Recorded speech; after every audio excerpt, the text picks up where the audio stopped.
All right, so the next thing I'm going to show you is how to create a realistic scar. So, because we're kind of building this look, eventually we're going to make him look like he has been a boxer and he's been through a big fight. We're going to give him a scar as if he's been doing this for a while, so he would have a few scars on him by this point. So the product we're going to use is called Rigid Collodion. You can find this from a few different brands. I will warn that the smell is not too pleasant, as is the smell of a good amount of these products as well. So it's a good idea if your actor or actress has never smelled this before or dealt with it, maybe just have them do a small smell of it, just to prepare them for what's about to happen. Again, you want to make sure that your actor is as comfortable as possible, so prepping them, especially if they've never gone through this process before, is always a good unit of measure. So the way we're going to work this is brushed directly onto the skin, and it contracts the skin, creating a very natural looking scar. Now, you can layer it as many layers as you want until you get to a certain point. The more you layer it, the more deep the scar is going to look. So instead of working directly from here on the bottle, because again, that's not going to be sanitary to use the same one over and over again, what we're going to do is take one of our tiny disposable cups. We pour a bit of this in here. We don't need a lot of it because again, you can always add more in. And we don't want to waste product, as little product waste as possible. And now I'm going to be taking a tiny brush like this one that has a little bit of control over it so we're able to see where we're going. Now again, work in layers. Build small layer upon small layer. I tend to really like the classic Scar from Lion King look where he kind of has a scar going through his face. So that's what we're going to be doing here. And go ahead, close your eyes for me. I'm just going to have the actor close his eyes since we are working near the eyes. I don't want to run the risk of anything actually dripping into the eyes. Take a bit of your product and place it down. Now again, it's a scar, so it's very rare that a scar will be perfectly shaped. Could be a little bit bigger in some area. This is one layer. Now we wait for this to dry.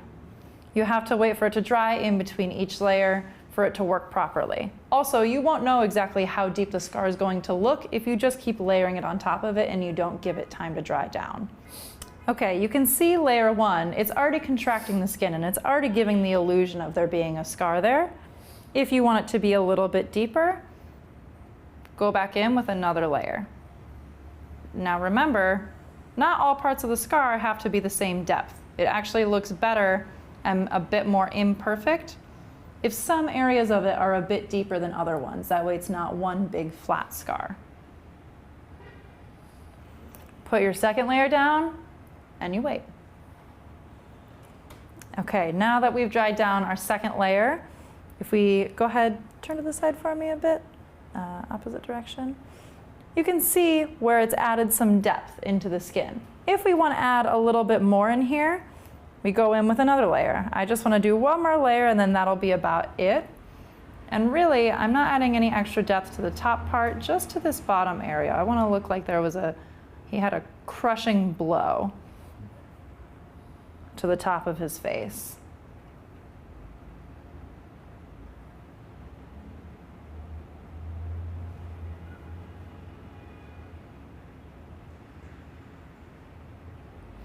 Put your layer down and then you wait for it to dry again.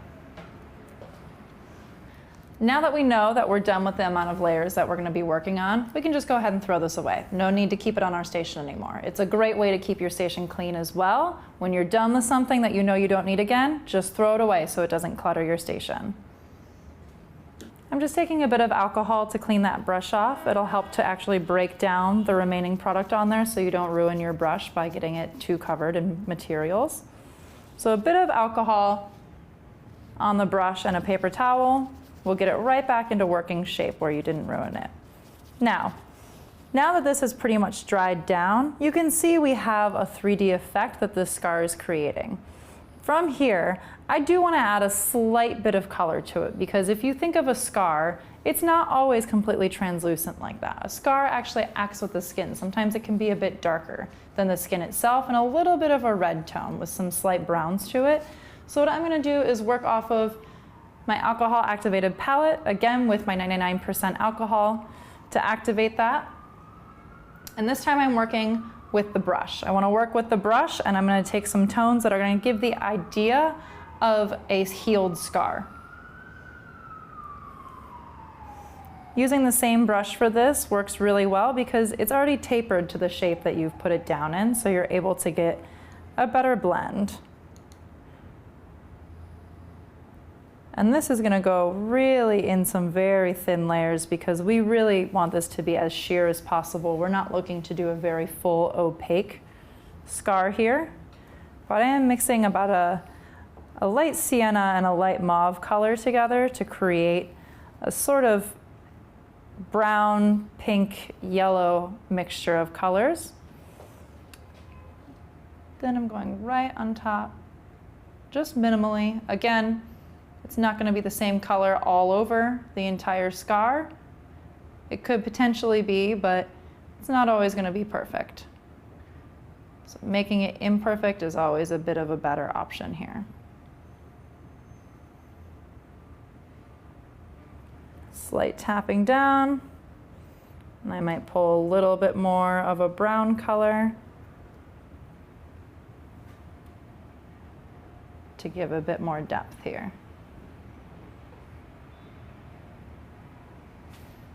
Then we have a realistic scar.